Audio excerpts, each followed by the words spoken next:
Hello दोस्तों, नमस्कार। स्वागत है आप सभी का हमारे अपने YouTube channel Grover study point में।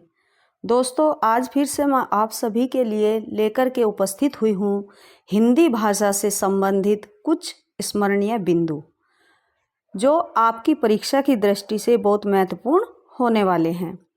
तो चलिए बिना देरी किए वीडियो को शुरू करते हैं।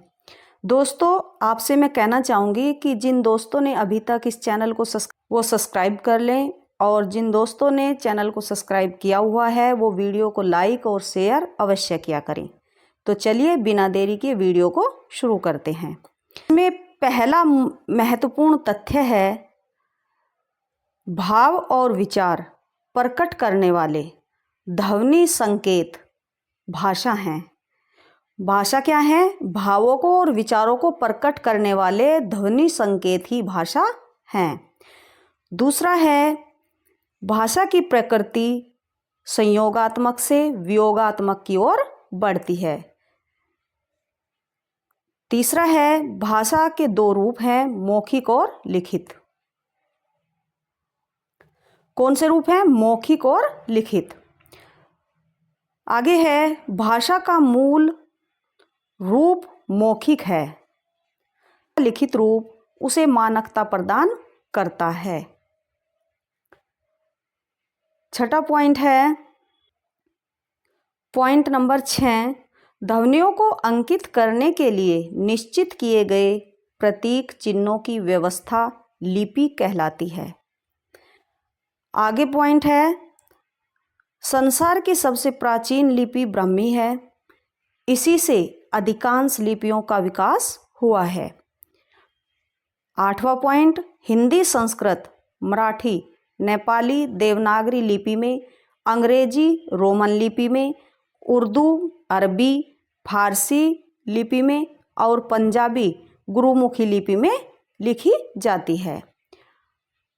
9 पॉइंट है विश्व में लगभग 300 भाषाएं तथा लगभग 12 भाषा परिवार हैं। कितने भाषा परिवार हैं? लगभग 12 भाषा परिवार हैं। 10वां पॉइंट है भारत में मुख्यतः 2 भाषा परिवारों की भाषाएं बोली जाती हैं, एक है भारोपीय और दूसरा द्रविड़। पॉइंट नंबर 11, ये परिवार की वे भाषाएं जो भारत में बोली जाती हैं जिनका मूल स्रोत संस्कृत है, वे भारतीय आर्य भाषा परिवार की भाषाएं मानी जाती हैं। पॉइंट नंबर 12, खरोष्टी लिपि दाएं से बाएं ओर लिखी जाती है। ये कैसे लिखी जाती है? दाएं से बाएं ओर। प्रश्न नंबर 13, ब्राह्मी लिपि के प्राचीनतम नमूने बस्ती जिले में पिपरवा के स्तूप में तथा अजमेर जिले के बिड़ली गांव में मिले हैं। बिड़ली मतलब बरली। कहाँ पर मिले हैं? पिपरवा और बिड़ली गांव में। पॉइंट नंबर 14, हिंदी में देवनागरी लिपि एक वैज्ञानिक लिपि है जो बाईं ओर से दाईं ओर लिखी जाती है।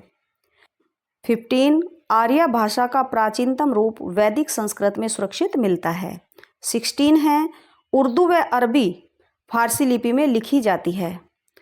17, भारतीय आर्य भाषाओं का विकास 4 चरणों से होकर गुजरा है, वैदिक संस्कृत, लौकिक संस्कृत, पाली, प्राकृत और अपभ्रंश। पॉइंट नंबर 18, पश्चिमी हिंदी राजस्थानी और गुजराती शौरसैनी अपभ्रंश से विकसित हुई है। 19 पॉइंट देख लेते हैं, पूर्वी हिंदी की उत्पत्ति अर्धमागधी अपभ्रंश से हुई है। 20 है हिंदी भाषा की उत्पत्ति मूलतः शौरसैनी अपभ्रंश से हुई है। 21, अपभ्रंश का प्रचलन 500 ईस्वी से 1000 ईस्वी के मध्य था। 22वां है भाषा वैज्ञानिकों ने मुख्य रूप से हिंदी की 5 उपभाषाएं और 18 बोलियां मानी हैं।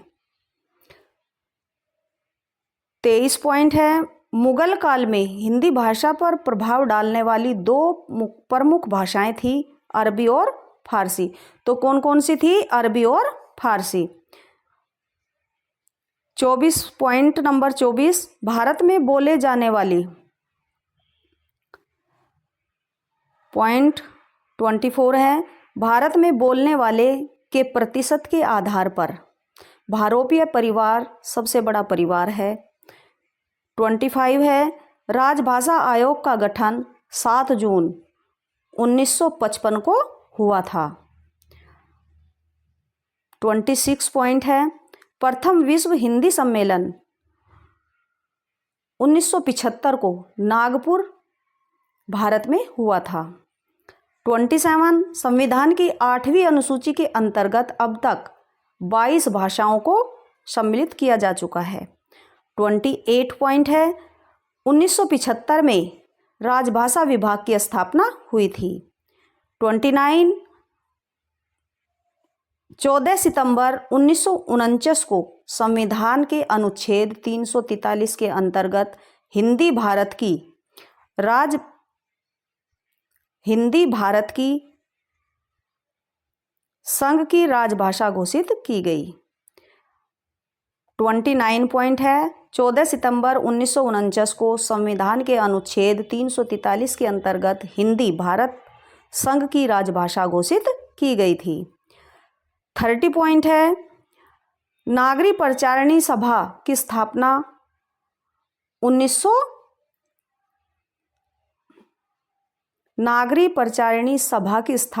1893 ईस्वी में हुई थी। अब दोस्तों ये वस्तुनिष्ठ प्रश्न हैं जो इसी से संबंधित है, वो देख लेते हैं। इसमें पहला प्रश्न है, राजभाषा आयोग का गठन कब हुआ था? 1 1955 को, 2 1956 को, 3 1959 को और 4 1960 को। तो कब हुआ था? ऑप्शन नंबर 1 सही होगा, 1955 को। दूसरा प्रश्न है, राजभाषा अधिनियम कब पारित किया गया? 1 1963 को, 2 1961 को, 3 1965 को, 4 1969 को। तो राजभाषा अधिनियम पारित किया गया था 1963 को। ऑप्शन नंबर 1 सही होगा। प्रश्न नंबर 3 है, प्रश्न नंबर 3, राजभाषा विभाग की स्थापना कब हुई थी? 1 14 सितंबर 1949 को, 2 26 जनवरी 1950 को, 3 50 अगस्त 1956 को और 4 25 जून 1976 को। तो राजभाषा विभाग की स्थापना हुई थी 14 सितंबर 1949 को। प्रश्न नंबर 4, संविधान के किस अनुच्छेद के अनुसार संघ की राजभाषा हिंदी और लिपि देवनागरी है? अनुच्छेद 344, अनुच्छेद 347, अनुच्छेद 343, अनुच्छेद 342।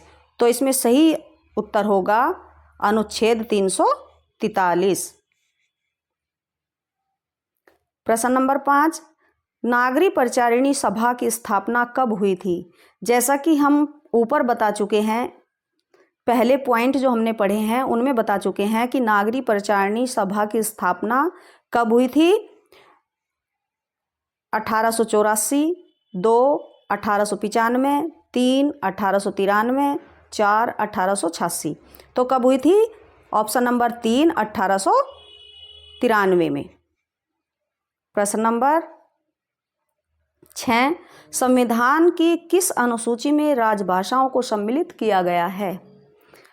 1 है 5वीं अनुसूची में, 2 7वीं अनुसूची में, 3 9वीं अनुसूची में और 4 है 8वीं अनुसूची में। तो संविधान में राजभाषाओं को घोषित किया गया था 8वीं अनुसूची में सम्मिलित। तो संविधान की 8वीं अनुसूची में भाषाओं को सम्मिलित किया गया था। प्रश्न नंबर 7, भारत में मुख्यतः कितने परिवार की भाषाएं बोली जाती हैं? 2 परिवार की, 3 परिवार की या 4 परिवार की या 5 परिवार की? दोस्तों यहाँ पर करना है आपको 4 परिवार की। तो इसका सही उत्तर होगा ऑप्शन नंबर 1 2 परिवार की। प्रश्न नंबर 8, हिंदी में खड़ी बोली किस अपभ्रंश से विकसित हुई है? 1 मागधी, 2 अर्धमागधी, 3 शोरसेनी, 4 ब्राउचड़। तो इसमें सही उत्तर होगा ऑप्शन नंबर 3 शोरसेनी। प्रश्न नंबर 9, भाषाई आधार पर सर्वप्रथम किस राज्य का गठन हुआ था? 1 पंजाब, 2 जम्मू कश्मीर, 3 राजस्थान, 4 आंध्र प्रदेश। तो इसका सही उत्तर होगा ऑप्शन नंबर 4 आंध्र प्रदेश। प्रश्न नंबर 10, उत्तर प्रदेश सरकार ने देवनागरी सुधार समिति का गठन कब किया था? 1 1947 को, 2 1956 को, 3 1955 में और 4 1967 में। तो कब किया था उत्तर प्रदेश सरकार ने देवनागरी सुधार समिति का गठन? ऑप्शन नंबर 1 1947 को। तो दोस्तों, आज हमने महत्वपूर्ण बिंदु देखे, भाषा से संबंधित और उसी से संबंधित 10 प्रश्न कंप्लीट किए हैं। अगर आपको ये वीडियो पसंद आए तो इसे लाइक, शेयर और चैनल को सब्सक्राइब करना ना भूलें, ताकि आगे आने वाले वीडियो का नोटिफिकेशन आपको मिलता रहे। धन्यवाद।